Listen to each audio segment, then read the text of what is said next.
Hey Snapflash fam! Today we're talking about a powerful story of justice, history and healing. South Africa is bringing its liberation heroes and indigenous ancestors back home. What does this mean for families and for the nation? Let's break it down. Did you know that over 400 South African liberation fighters are still buried in unmarked graves across the continent? Now, the government is stepping up. Repatriating ancestral and exile remains in what officials are calling an act of justice. Before we dive into this historic update, hit that subscribe button and turn on notifications so you never miss a story that matters. Let's get into it. South Africa's Minister of Sport, Arts and Culture, Gayton McKenzie, says the repatriation of ancestral and exile remains is not charity. It's a moral obligation. This week, McKenzie confirmed that the second phase of the Exile Repatriation Project is underway, alongside plans to rebury 58 ancestral remains of the Kwe and San peoples. These remains, taken from the Northern Cape and held in foreign museums for decades, will now be returned and laid to rest, in full consultation with indigenous communities like the Nama, San, Korana, and Griqua. The project also focuses on returning the remains of liberation fighters who died in exile, many buried in unmarked graves in Angola, Lesotho, Zambia, and Zimbabwe. Today we gather not only to give an update, but to honor the memory of those whose dignity was stolen through centuries of injustice.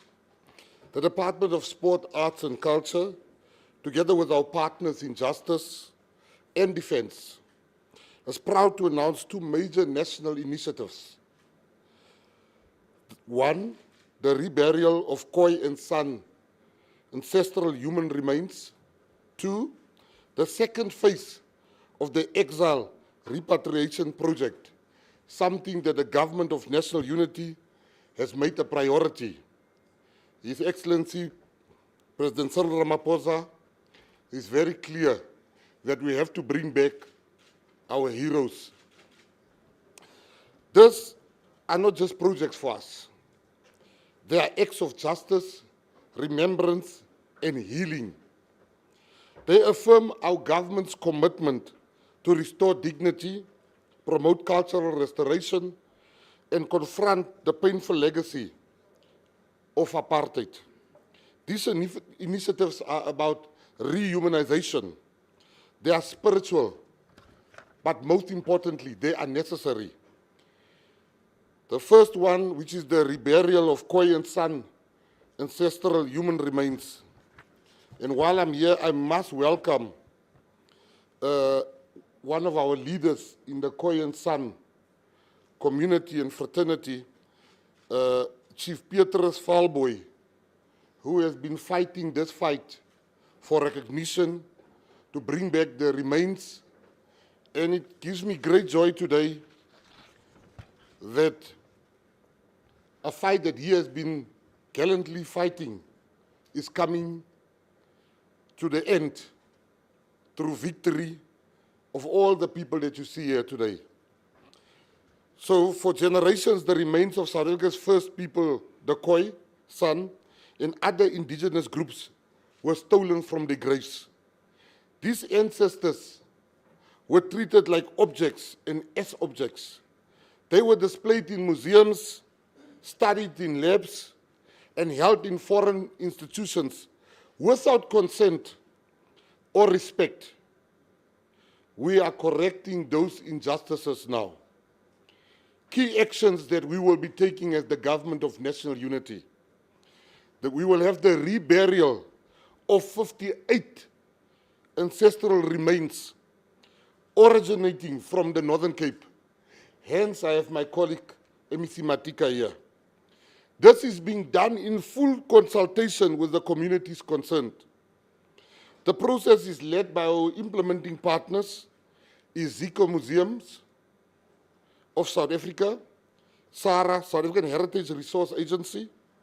It is guided by the Northern Cape Reburial Task Team, representing the Nama, Griqua, Korana, and San communities.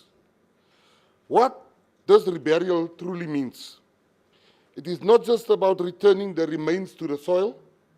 It is about restoring dignity, It's about fulfilling cultural and spiritual obligations.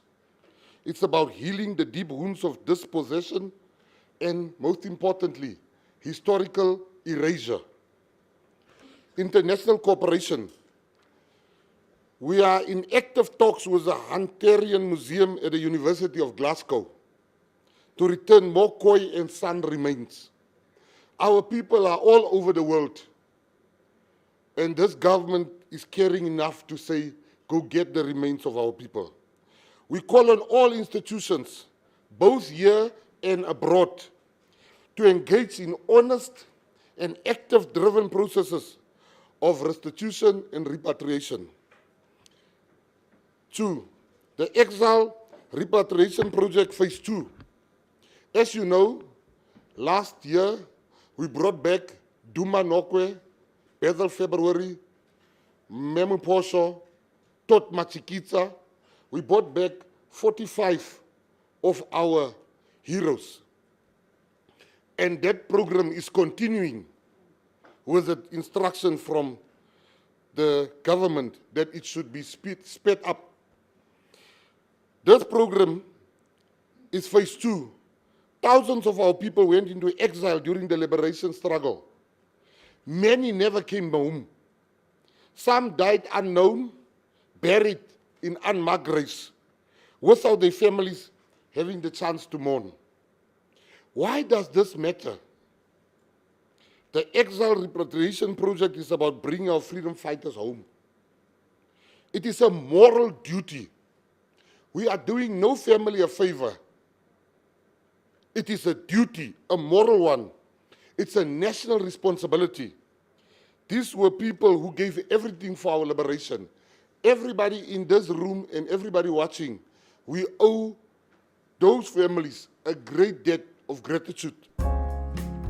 A technical team, including SAHRA and the Missing Persons Task Team, has already identified over 400 cases in Angola alone. Due to landmines, access remains dangerous, but McKenzie says talks with Australian demining firms are in progress. McKenzie shared that he too lost a family member in exile, saying, "You cannot put a price on closure." He called on the public to help by submitting any information on missing relatives via the SAHRA website. The initiative also includes cultural diplomacy. South Africa is partnering with countries like Angola and Zimbabwe to transform exile safe houses into shelters for abused women, turning places of struggle into symbols of hope. Do you think repatriating ancestral and exile remains is the right move? Should these projects be prioritized in national budgets? Let us know in the comments. Your voice matters. If you believe in truth, justice, and honoring our past, give this video a thumbs up and subscribe to Snapflash for more updates that go deeper than headlines. South Africa isn't just recovering history, it's reclaiming dignity. As the government of national unity pushes forward, the repatriation of ancestors and freedom fighters is a bold reminder that justice delayed doesn't have to mean justice denied. Thanks for watching Snapflash. Until next time, stay curious, stay informed. Hey, so Snapflash is now available in 9 languages on YouTube: English, French, Hindi, Indonesian, Portuguese, German, Japanese, Spanish, and Italian. All you have to do is go to Settings, select the audio track, and pick the language of your choice. Be the first to stay informed with Snapflash.